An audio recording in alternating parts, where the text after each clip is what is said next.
The sea has always been the lifeline for India. Surrounded by the soothing blues from three sides, the world's largest peninsular nation houses a huge wealth of maritime culture handed down by generations.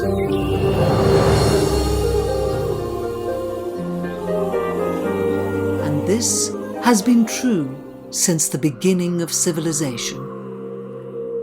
But sadly, insofar as India's maritime heritage is concerned, our ancestors left little to no written records of even the chronology of our rich maritime past.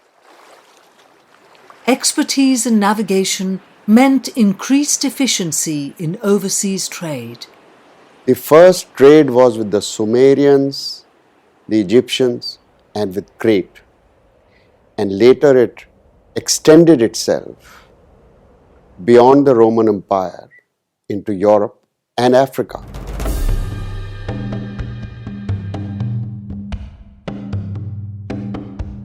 Incense, spices, textiles and precious stones reached the Arab and Egyptian ports, and from there on travelled deep inside European empires. Our systems of faith became our first global cultural ambassadors. Ashoka, one of the most illustrious emperors from India's early history, a keen follower of Buddhism, he wanted to share Buddha's message of peace across the planet.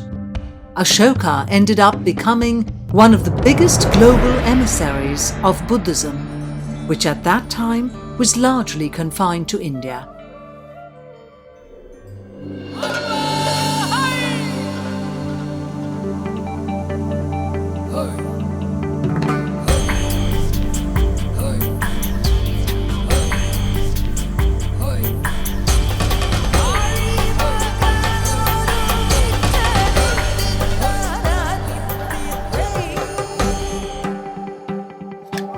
Some glimpses of this ancient past can still be spotted in dominantly maritime societies scattered among the coastal communities of India. They are the modern-day upholders of Indian expertise in cost-effective but top-quality shipbuilding, a skill set that has been recognized worldwide.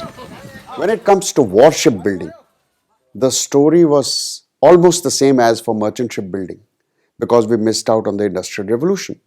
Our ancestors had determined to make the Indian Navy a builder's navy rather than a buyer's navy. India's expertise in warship building also extends to submarines, one of the most critical determining factors of modern naval warfare. Our technological acumen in the area is comparable to the best in the world. But this was not always the case. This idea of navy as we know it today didn't exist till the coming of the Europeans. In the folklores of Kerala, the first European colonists are often referred to as the Portuguese pirates. They posed a threat to India's trading routes.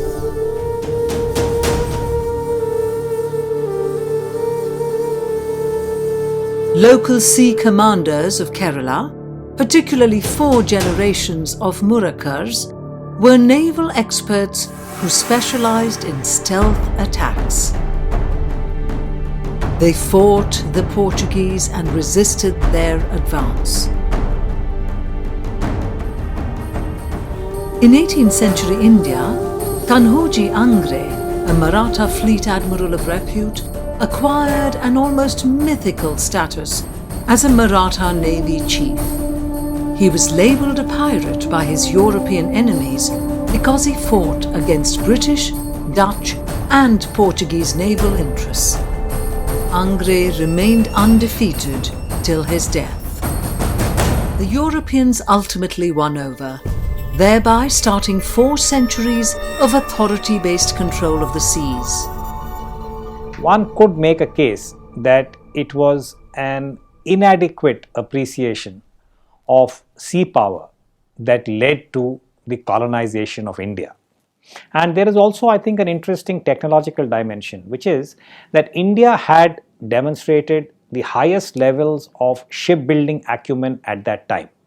Indian ships were considered to be the best in the world because of the craftsmanship and the fact that they could outsail any of the European ships that were being built at that time. The Bombay Dry Dock, the first modern dry dock in Asia, was built by Lovji and his brother Sorabji in 1750. Lothal, in present-day Gujarat, was probably the world's first tidal dock, at least the first that we know of. The remains of the dock reveal that the Harappans were well aware of the principles of hydrology. The shipbuilding and repair yards in Mumbai are carrying forward a tradition of excellence that started ages back with the shipbuilders from Surat. All of this trade happens under the watchful eyes of our competent and confident Navy.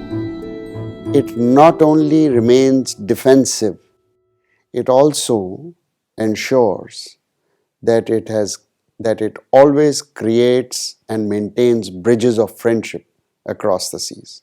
We have created the largest number of friends across the seas on all continents through the sea route. For centuries, we have reached out to the world with a message of peace and freedom, and the world has come to us with the same expectations. The Indian way forward has always been to develop a spirit of partnership and collaboration. We still move ahead with the same purpose, riding the waves of mutual progress to become the true wave riders in time.